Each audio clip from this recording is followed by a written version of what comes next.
ባርአያ ሥላሴ የተፈጠረ ሰው መቅደስ ሰውነቱን እንደምን ያርክሰው?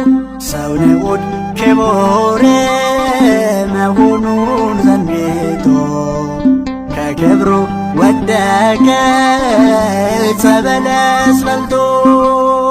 በቃል መዶሻ ልቤን አስተካክለ በቤት ትከለኝ ታሪኬን ለውጠ።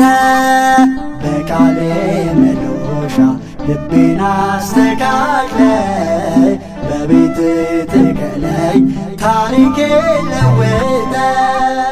ሰው መሆን አማረኝ ሰው መሆን ፈለግ እኔነቴን ትቼ የሌላ ስለሆን የሰውነት ክብሬን አጥቻለሁና ወዳንተ ልመለስ